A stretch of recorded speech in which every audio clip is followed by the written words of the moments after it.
Setelah terjadi koreksi misalkan naik, turun, gagal breakout support, terjadi reversal, kembali naik, berarti kan continuation trend dari time frame yang lebih besar. Di situ idenya kita mulai cari peluang untuk melakukan aksi buy.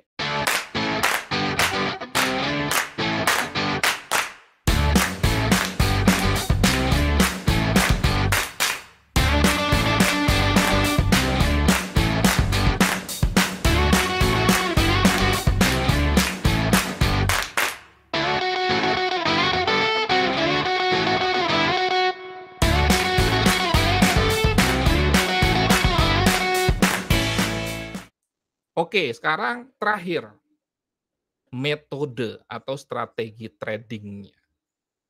Ingat, pada mulanya adalah tren, itu pertama. Terus kedua, follow the trend by bidding, mengikuti tren yang nawar. Kita lihat trennya apa, dan sebaiknya searah antara misalkan, ini asumsinya swing trader ya, kalau day trade atau scalping, ini juga tetap bisa diterapkan, tetapi time frame-nya beda dong. Masa scalping menggunakan D1H4, cara menentukan trennya terserah, mau pakai swing high low, boleh, mau pakai indikator juga boleh, atau kombinasi dua-duanya, silahkan. Kalau saya pakai yang mana? Kombinasi dua-duanya. Saya juga melihat swing high, swing low, karena nanti arahannya itu ke pola double top, double bottom, triple top, triple bottom, head and shoulder, inverse head and shoulder. Di samping juga area-area base nanti. Kalau bisa, dua time frame searah. Kalau Anda misalkan day trade, H4, H1 searah misalkan, atau H1 M30. Kalau Anda misalkan seorang scalper, kalau bisa H1 M30 trennya dan itu searah. Kemudian tunggu koreksi di satu time frame di bawahnya, misalkan H1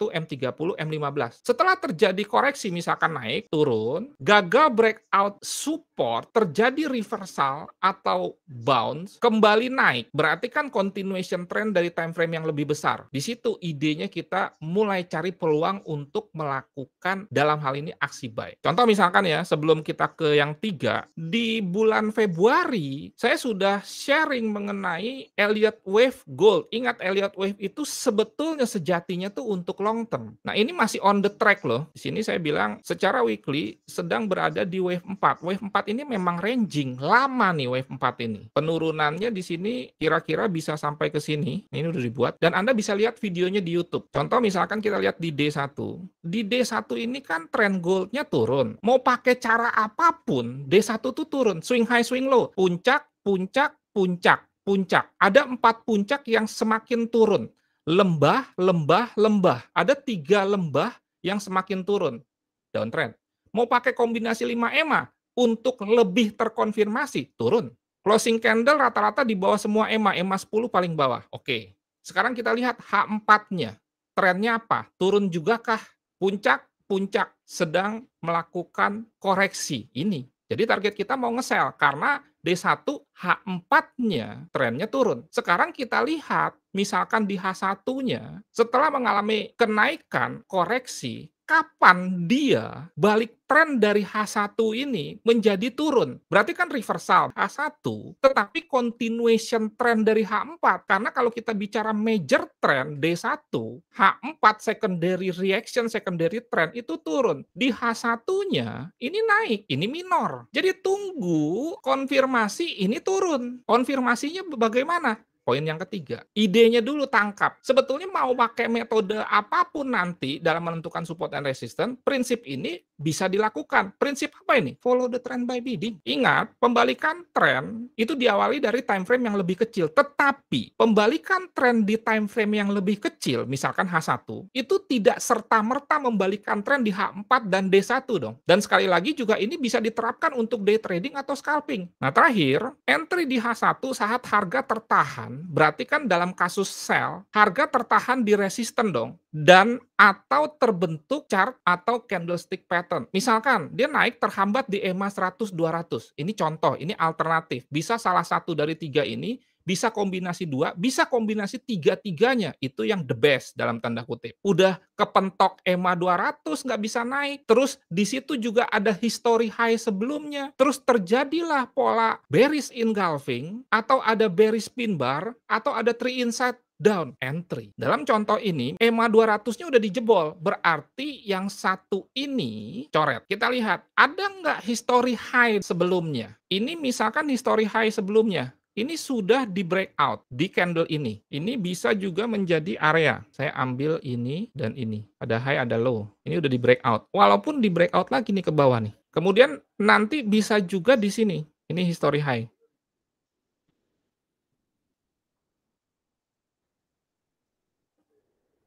Ngambil dari mana? Nih tertinggi ini, kira-kira dulu, mengingat waktu. Nah, misalkan terjadi, berarti kalau dalam kasus sell terjadi three inside down atau bearish engulfing. Mana? Ada candle nggak yang memakan candle di kirinya dan dia merah? Belum ada sebetulnya, belum terkonfirmasi. Karena ini nggak bearish engulfing, ini juga nggak bearish engulfing. Nah, kalau misalkan ini dihitung sebagai three inside down bisa juga. Jadi ini kita bisa entry sell. Anggaplah walaupun tidak sempurna, kalau kita bicara three inside down, ini kalau bisa nih long bullish atau long bearish, pokoknya dia long atau marubozu. Kita bisa sell sebetulnya. SL-nya di mana? Di sini. Di atas inilah 5 pip atau 10 pip. TP-nya di mana? Kita lihat. Yang sederhana saja dulu ya. History sebelumnya di breakout, misalkan ini, akhirnya terjadi yang disebut dengan support become resistant. Jadi ini Anda pantau. Nanti disesuaikan, dapat nggak RR-nya 1:1. Kalau misalkan nggak dapat 1:1, kalau saya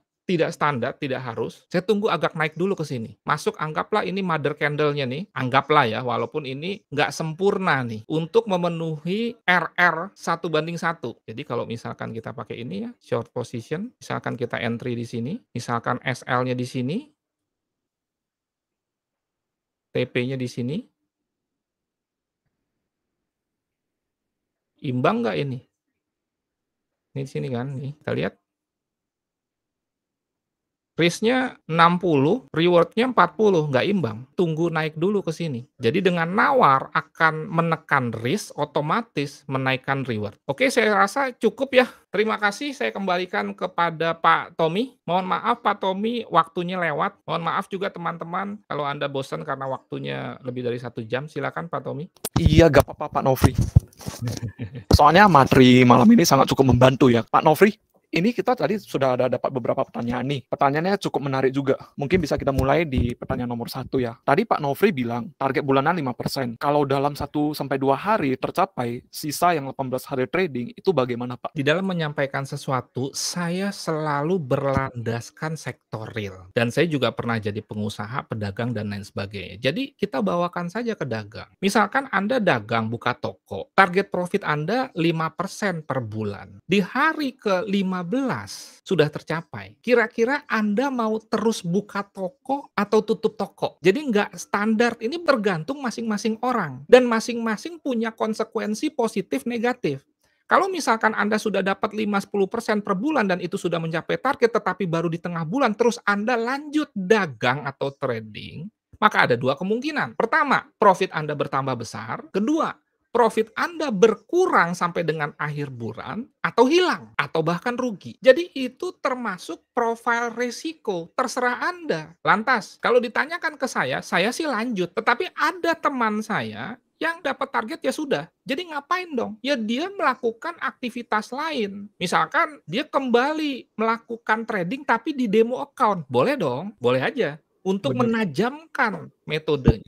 Oke, thank you Pak Nofri. Berarti semua tergantung kembali yang bisa dibilang tradernya kembali ya Pak ya. Oke, untuk pertanyaan yang nomor 2 ya Pak ya. Kalau harga bergerak tidak lurus tapi zigzag, apakah averaging menjadi aman Pak? Kembali lagi saya katakan, saya selalu berpikir bahwa apapun yang kita lakukan selalu ada risiko yang menyertainya. Betul nggak? Kita Benar. misalkan mau jadi dokter, risikonya apa? Harus kuliah. Tapi ada reward. Dalam kaitan misalkan dengan Anda melakukan averaging, boleh-boleh saja. Apalagi misalkan averaging dilakukan pada saat floating profit. Boleh. Artinya, averaging itu kan dalam sektor real seperti ekspansi perluasan usaha nih. Anda buka resto, kemudian rame, ekspansi dong. Anda tambah koki, Anda tambah pegawai, Anda ambil ruko sebelah. Itu yang bagus. Ekspansi dilakukan pada saat sebuah usaha bagus, floating profit. Nah sekarang kalau misalkan sebuah usaha sedang tidak bagus, artinya floating loss, kira-kira Anda mau melakukan ekspansi nggak? Resto Anda sepi. Anda mau tambah koki, itu terserah Anda, tapi saya memberikan struktur berpikir logika. Makanya sebetulnya kalau bicara averaging, nggak harus berkaitan dengan tren yang zigzag sih, tetapi boleh-boleh saja. Anda lihat trennya naik, kemudian Anda mendapatkan sebuah floating profit. Mungkin Anda tutup secara parsial, kan bisa tuh. Sebagian lot Anda kantongin, sebagian Anda diamkan, terus dia turun kena support, Anda masih floating profit, karena kena support, Anda masuk lagi. Itu berarti averaging dilakukan pada saat floating profit. Boleh-boleh aja. Sangat memuaskan, Pak, jawabannya. Sangat membantu juga sih. Oke, ini pertanyaan selanjutnya ya. Untuk trading gold butuh deposit berapa? Mungkin di sini bisa saya bantu jawab ya, Pak Nofri ya. Silakan Pak Tommy. Iya. Untuk Bapak dan Ibu, kalau untuk yang ingin bertransaksi di Philip Future, itu kalau untuk trading yang namanya micro gold, itu tetap minimal di satu lot ya, dan satu lot itu butuh minimal USD 715. Kalau kita hitung ya lebih kurang satu lot itu butuh lebih kurang di 10 jutaan gitu, sesuai dengan kurs yang berjalan. Dan Bapak dan Ibu, kalau bagi yang ingin membuka rekening, bisa kunjungi ke website kita yaitu di www.philipfuture.co.id. Itu di bagian sebelah kanan atas ada yang tombol open an account. Kita lanjut ke pertanyaan berikutnya, Pak Nofri ya. Apakah bisa saya bilang bahwa produk yang terbaik untuk ditradingkan di kondisi global saat ini adalah emas? Oke, saya klarifikasi dulu. Yang ditradingkan emas ini satu arah atau dua arah? Kalau dua arah, nggak ada masalah. Kalau memang dia turun kita sell, kalau memang dia naik kita buy. Tetapi jangan lupa, tetap masing-masing ada konsekuensinya. Nah sekarang kalau misalkan satu arah, berarti kan kita nge-buy saja nih. Makanya pertanyaannya mau satu arah atau mau dua arah? Asumsi saya dua arah. Bagus. Artinya begini, dalam situasi saat ini, di mana suku bunga tinggi sebagai sebuah kebijakan yang dilakukan The Fed dalam mengcounter inflasi, sehingga asumsinya USD itu menjadi menarik dan orang berbondong-bondong beli USD, maka berpotensi goldnya turun. Tetapi jangan lupa, dalam sebuah keadaan di mana terjadi hyperinflation, sehingga kan orang malas berbisnis, dia bisa masuk gold loh. Dan jangan lupa juga, kalau kita bicara emas, itu kan ada harga minimal produksi. Yang saya tahu, biaya produksi emas itu kan 1.400. Koreksi jika saya salah. Rasanya tidak akan ada proses penambangan emas kalau harga emas itu di bawah 1.400. Cuannya dari mana para penambang emas? Itu kira-kira gambarannya. Jadi ya bagus-bagus saja sih. Ini ada pertanyaan terakhir ya Pak. Saya belum terlalu terbiasa melakukan analisis teknikal. Apakah analisis fundamental aja udah cukup untuk prediksi pergerakan gold? Menurut saya sih kurang cukup ya, karena nanti kita akan kebingungan entry-nya. Misalkan nanti tanggal 25 atau 23 September ya, kan ada pengumuman suku bunga The Fed tuh. Ternyata diumumkan suku bunganya naik, terus Anda sell gold. Berdasarkan itu sajakah? Pertanyaan selanjutnya, kalau kita bicaranya ada leverage, berarti kita akan misalkan menginput stop loss, menentukan TP. Stop loss TP-nya di mana? Oh, kita stop loss-nya tunggu kos nanti pengumuman suku bunga berikutnya. Kelamaan Atau dong ya Pak? naik. Jadi tetap dibutuhkan analisa teknikal. Walaupun nanti ada dominannya. Ada teman saya yang dominan fundamental. Berarti biasanya yang dominan fundamental ini sifatnya long term, swing trade dan position trade dia. Oke. Terima kasih ya Pak Nofri ya yang sudah bantu memaparkan materi yang sudah cukup sangat jelas yang bisa membantu para peserta yang hadir pada malam ini. Yes, terima kasih juga Pak Tommy dan kepada manajemen Philips yang Iya. lalu mengedukasi masyarakat atau bangsa Indonesia ya untuk tidak langsung masuk dunia trading forex gold tanpa memahaminya terlebih dahulu. Terima kasih juga kepada Bapak dan Ibu yang sudah menghadiri acara webinar malam ini. Terima kasih juga Pak Nofri. Selamat malam dan selamat istirahat untuk semuanya. Terima kasih. Malam semua, terima kasih.